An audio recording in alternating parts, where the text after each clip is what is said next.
Congregation may be seated.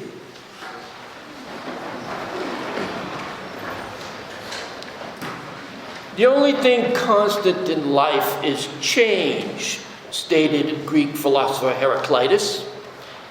And goodness knows, don't I know that? For example, a couple of Christmases ago, my wife Janice gave me a treasure of a gift. She gathered up a satchel full of old Superior 8 movie reels of me as a child and had them digitalized. I first watched them with our son Michael and his family. Even though Michael's wife and kids are my family, the closest of the close, I felt a little embarrassed in watching the videos. These loved ones have only known me since I was an adult, and here they are watching me on my first day of school, at my 10th birthday party, and goofing around on the beach with sunglasses that were too big for my head, a sailor's hat turned upside down to protect my head, and this skinny white body that never really tanned but only turned different shades of red. And of course my mother, the photojournalist of the family, told me to ham it up, which just made me look even more silly. At the time, I thought I was cool, and in retrospect, I looked awkward and goofy. I mean, do you know what I mean? When you look back at photos of yourself in years past, don't you just wince a bit? I sure do. Dust off your high school yearbook and take a gander at your hairdo. The clothes you were wearing. And the photo in the yearbook is the best of those taken, right? Now, think about the ones they rejected. Dig out your wedding photos. I bet the first thing people say when they see that one classic photo of the two of you is, "Wow, look at you. I almost didn't recognize you. You were so much thinner then." And guys, what about the time when you went through that mustache or the beard phase, or the time you had a mullet? And for women, how about those halter days? Or bare midriff fashions that were once a fashion? And for those who wear contact lenses today, how about those pre-contact lens days when you wore these less than fashionable glasses on the market? Weren't you quite a sight? Don't you feel a little embarrassed when you look back and see how much different you look today from various moments in years past? I mean, all of us feel a little embarrassed, silly, perhaps foolish, when we look back and we see ourselves as we once were. We all change with the passing of time. Peter Pan inevitably became a man. Yes, it's good to have a youthful spirit, but no matter what you do, your body is going to change. You are not Dorian Gray. What used to be your chest is now your belly. And when you sit down, you exhale with a I'll tell you that every time I stumble now, or I lose my balance, or I trip, and our son sees it, he throws me this worried, concerned look and says, "You okay, Dad?" You know, when I was younger and I did such things, it was considered clumsy or the dog's fault, right? But now, it's because I've reached an age where falling or tripping or losing one's balance or clipping the side of the garage or the car is considered to be feeble. My, things change in life whether you want them to or not. As a matter of fact, life is constantly evolving and we with it. Time is a dressmaker specializing in alterations, wrote early 20th century fiction author Faith Baldwin. So why all this talk about change? And that's because today is Change Sunday. Now the churchy word for this is transfiguration.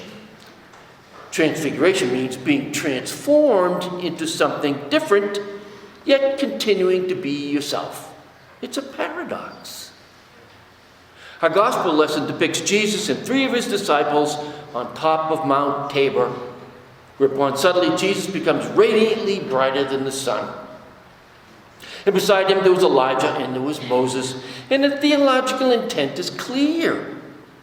The transfiguration of Jesus is intended to communicate how God showed 3 disciples how Jesus was not to be seen as a regular prophet or even the Messiah, but was to be seen as containing divinity.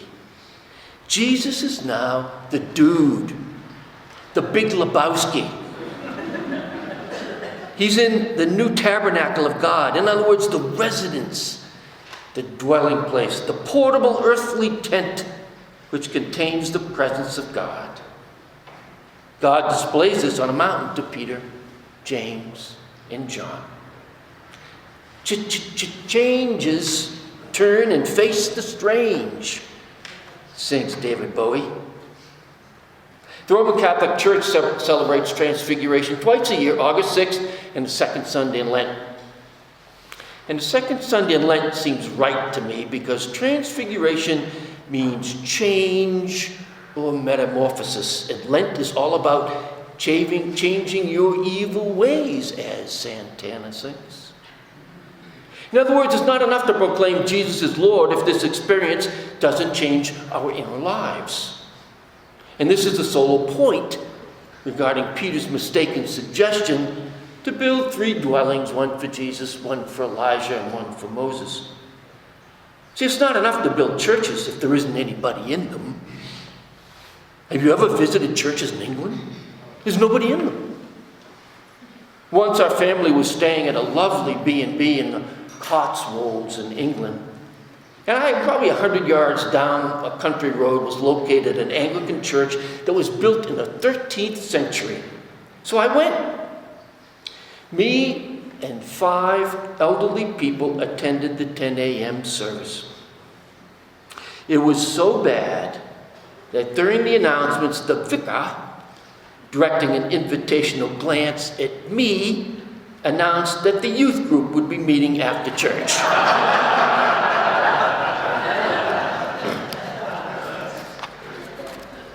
God's message through Christ is supposed to change not only the way we think, but specifically how we act and how we live out our lives in this life now. You know, resurrection has far more to do with new life in the here and now than it does with the afterlife. But you'll hear about that in a few months. Because today is about how God and Jesus wants us to change. You know, but how? You know, you hear churches, we say that all the time. You know, oh, you need to change. But you know, the priest never gets to the point in the sermon to tell you how. I mean, that's the big question.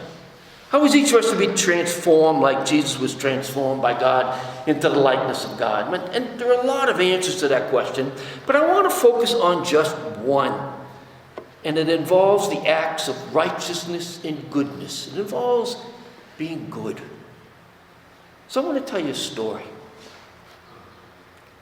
It was Christmas time, and our youth group decided to select a needy family to bring Christmas dinner to, as well as toys and presents. The family comprised of a single mother with 4 children, all under the age of 11, and they were selected from our outreach program. Our teenagers, they really get into it. They use their own money. They went shopping for toys and clothes, all the things that each child had requested in their letters to Santa. But one teenager in the youth group took an old, beat-up bicycle frame and built from scratch an entirely new, beautiful bicycle to be given to the 11-year-old boy per his wish list to Santa. A few days before Christmas, a van load of teens from our upper middle-class church trekked down to an impoverished neighborhood in the city, bringing Christmas dinner, a Christmas tree, and the presents for this family. It was a joyous night as all the young children's eyes just popped with excitement as they're opening the gifts. And the coup d'etat, of course, was a presentation of the bicycle, which the 11-year-old immediately had to take out and take for a ride. All was well as any vestige of Scrooge had been expunged. As our group bid adieus and the Merry Christmases at the front door, the mother, whom all evening seemed to wear a scowl, pulled me aside and she handed me her employment resume. And she said, the presents and all are nice, but what I really need is a job. If I had a job, I could buy my own presents for my kids. Can you get me a job? And my first response was anger and then shame. A few days later, the teen in our group, the one who had built the bicycle, drove by the family's house thinking he might see that young boy riding his new bike. Out in front of the house were piles of black garbage bags, all ripped open by dogs, leaving dirty paper plates and bones strewn in the street. And protruding out from the holes that the dogs had ripped in the black plastic garbage bags were the presents we had delivered. And on top of the pile was the bicycle. Now, there's a lot going on in this story. To unpack it would take hours. I know because I've thought a lot about it. Like saltwater taffy, I've pulled it, I've stretched it, I put it back together, and pulled it apart again, mostly blaming the mother. I mean, here I was reaching out to someone in need, spending resources and time to give a family a Christmas that they'd never experienced. I was doing what Christ wants us to do. It seemed to me that the mother was being unappreciative of our charity. You see, a major problem for those with righteous minds comes when our conception of righteousness differs from that of our neighbors, or when they are standing in the way of our attainment of it. At some point, I began to wonder why this bothered me so much. Why did I feel so resentful? What was the real issue?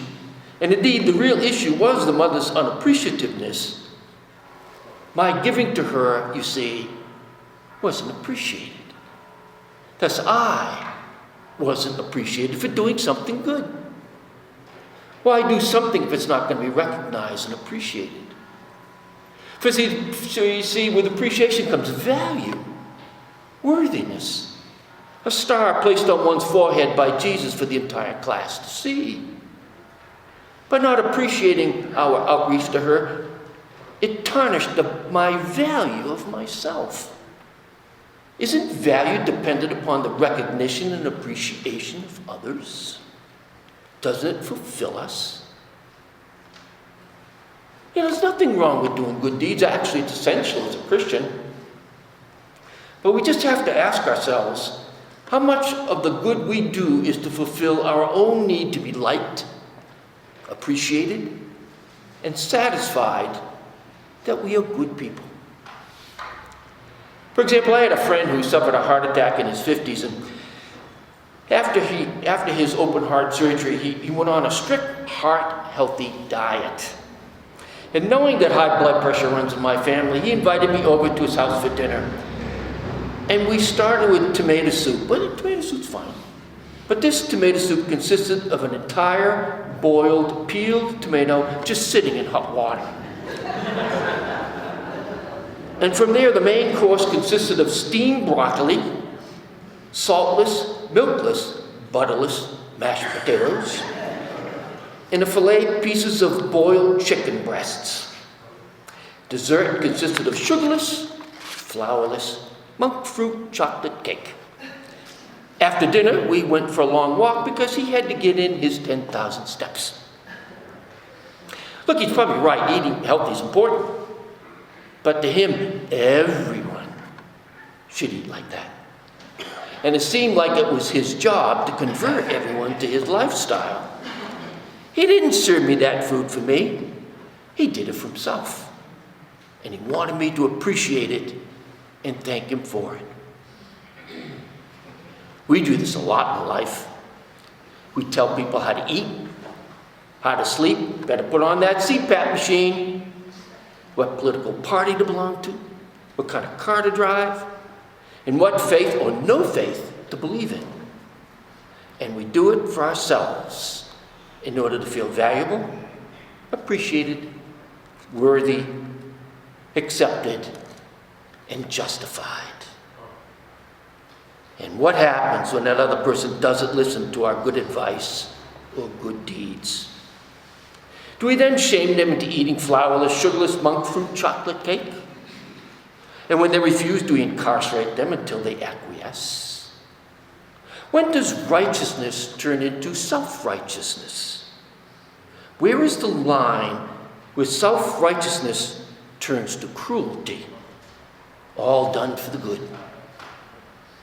When does one agree that in making an omelet, you really have to break a few eggs? Reinhold Niebuhr, renowned theologian, once said, "There's no deeper pathos in the spiritual life of man than the cruelty of righteous people." I had a wise fellow once tell me that after 35 years, he continues to go to anonymous meetings because in each meeting he learns something new about himself and the obstacles he must face within him, not others, but in him. That is transformation. That is transfiguration.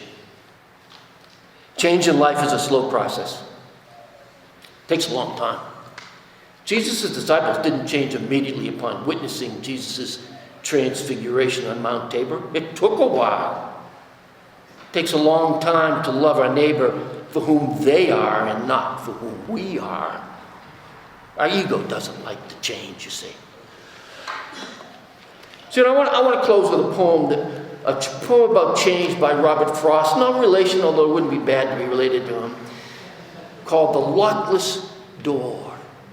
And it goes like this. I went many years, back at last came a knock, and I thought of the door with no lock to lock. I blew out the light, I tiptoed the floor, and raised both hands in prayer to the door. But the knock came again, my window was wide. I climbed on the sill and descended outside. Back over the sill, I bade a come in to whoever the knock at the door may have been. So at a knock, I emptied my cage to hide in the world and alter with age. Amen.